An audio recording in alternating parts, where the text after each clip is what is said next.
Situated on the southwest tip of Ireland, where the Atlantic meets the unforgiving mountains and coastline, lies a landscape sculpted by wind and rain.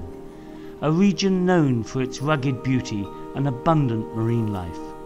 West Cork, a jewel in the crown that is Ireland's remote west coast. During the last 12 years, I've been operating a whale watching business here, enabling locals and visitors from around the world to witness for themselves the amazing variety of marine mammals, fish and unique bird life that can be seen just a few kilometres off the West Cork coast. Fin whales, humpback whales, minke whales, dolphins and porpoises visit West Cork's coastal waters at different times throughout the year.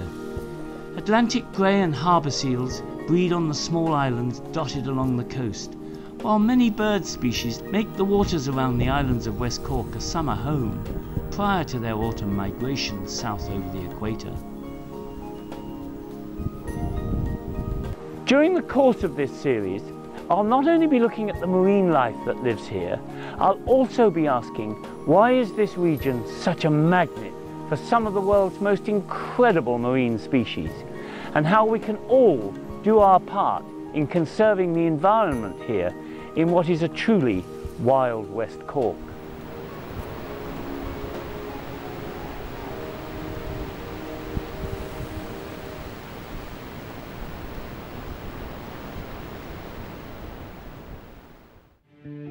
Of all the cetacean species we see in the coastal waters off the southwest of Ireland, the minke whale is one of the most widely distributed.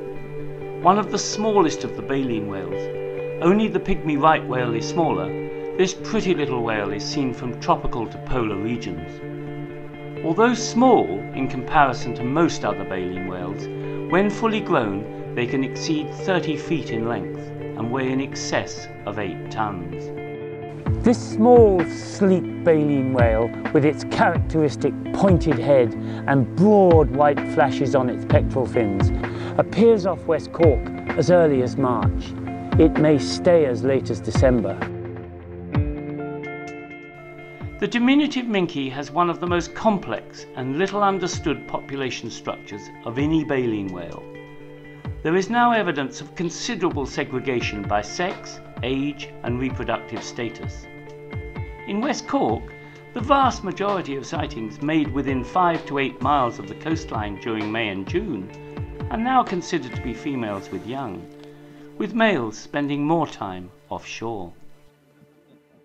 The females bring their young in from the deeper water to avoid the predation that they'd experience further offshore from sharks and orca. As the young feed on a rich diet of sprats and sand eels throughout the summer months, they will get larger, and as they grow, they tend to feed further offshore. Young minke whales come in remarkably close to the islands of West Cork to feed during May and June, and may be seen clearly from boats or from prominent land lookouts. Demonstrating remarkably human characteristics, some individuals will be coy and shy, while other inquisitive youngsters will approach drifting boats apparently as interested in us as we are in them, frequently swimming within a few meters of the boat. By driving shoals of fish to the surface and creating sometimes very large bait balls, they quickly attract the attention of gannets that fall out of the sky like confetti.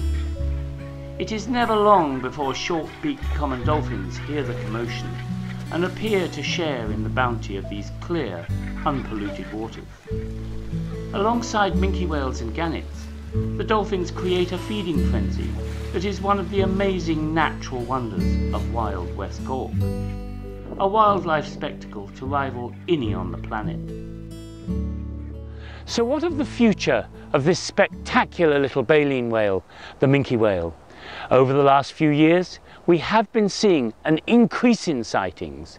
This may, of course, only be the result of food availability and distribution.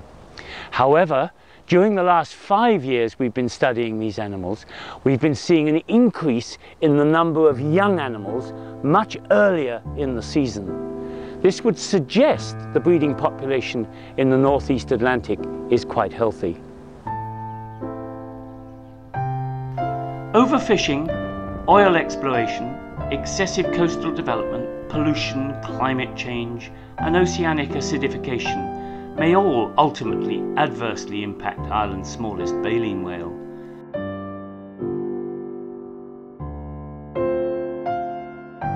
Although numbers are considered to be locally abundant, the lack of any firm or accurate data on population size and structure raises concerns about their overexploitation through commercial whaling.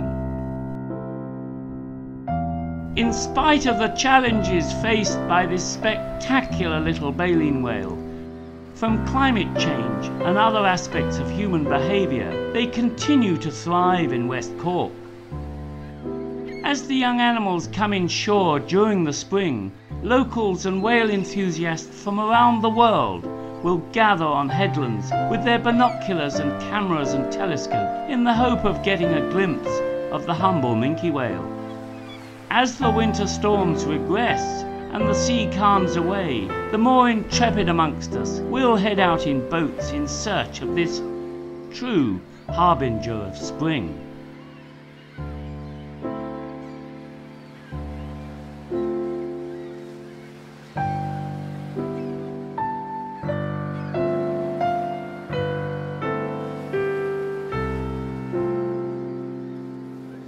Join us next time, where we'll be looking at one of the dolphin species we see most often off West Cork, the short-beaked common dolphin.